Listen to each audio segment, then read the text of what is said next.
Dinas Pemuda dan Olahraga Kalimantan Selatan menggelar event festival olahraga tradisional Balogo tahun 2022 dengan melibatkan bubuhan aparatur sipil negara dan tenaga honorer di lingkungan pemerintah Provinsi Kalimantan Selatan di halaman eks kantor Gubernuran Lawas di Jalan Sudirman, Banjarmasin, Tegah.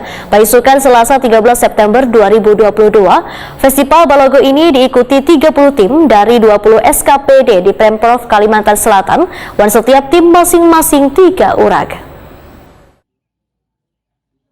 Dinas Pemuda dan Olahraga Kalimantan Selatan menggelar event festival olahraga tradisional Balogo tahun 2022 dengan melibatkan bubuhan aparatur sipil negara dan tenaga honorer di lingkungan pemerintah Provinsi Kalimantan Selatan di halaman eks kantor Gubernuran Lawas di Jalan Sudirman, Banjarmasin, Tegah, Paisukan Selasa 13 September 2022.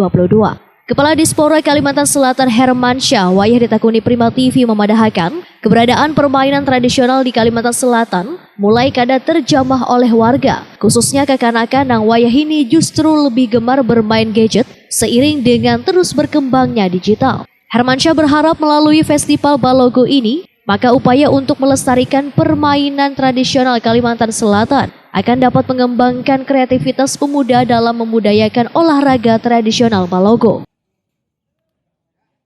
Dalam rangka memeriahkan Hari Olahraga Nasional tanggal 9 September, pemerintah Provinsi Kalimantan Selatan dan Dispora melaksanakan kegiatan Festival Balogo. Jadi festival olahraga tradisional. Kami ada Balogo yang kemarin kita laksanakan juga Panahan. Ini adalah keinginan kita memeriahkan Hari Olahraga Nasional ini dengan memasyarakatkan olahraga tradisional. Dan ternyata animo ini khusus PNS dan tenaga kontrak di lingkungan pemerintah Provinsi Kalimantan Selatan. Ternyata animo teman-teman kita dari PNS dan tenaga kontrak ini lumayan besar dan terbukti dari banyaknya peserta yang mengikuti kegiatan ini. Ada 30 tim, masing-masing tim ada 3 orang, kemudian diikuti oleh 20 SKPD. Tentu ini membanggakan. Mudah-mudahan ke depan ini kegiatan ini akan terus kita gelorakan sehingga olahraga tradisional, olahraga masyarakat Kalimantan Selatan ini benar-benar bisa membumi di Kalimantan Selatan. Dan ini akan kita orbitkan lagi nanti pada bisa menjadi enorganya dari pusat. Dan ini sudah akan kita kampanyekan terus olahraga tradisional ada di Kalimantan Selatan. Sementara itu, Ardi salah seorang peserta perwakilan dari Dinas Kebudayaan memadahkan tingkat kesulitan dalam memainkan Balogo memang memiliki tingkatan, sehingga harus membutuhkan fokus yang tinggi agar bisa menghasilkan bidakan yang tepat. Kita selaku pemain Balogo sangat menginspirasi Balogo yang ada di Kota Banjarmasin. Semoga di Balogo di Banjarmasin ini bisa lebih maju lagi.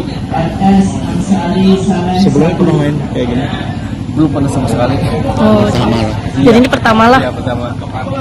Baru-baru aja bisa paling 1 tahunan lah.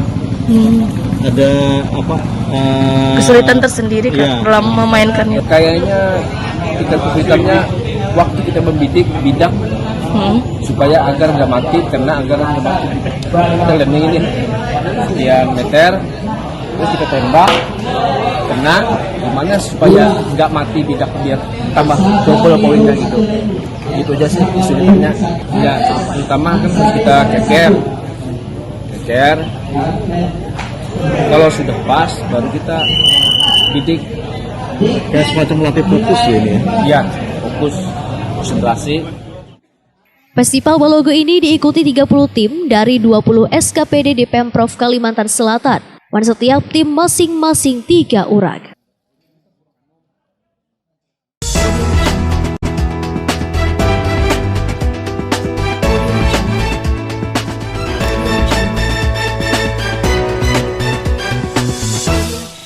Ribuan mahasiswa mengikuti PKKMB Universitas Islam Kalimantan Muhammad Arsyad Al-Banjari.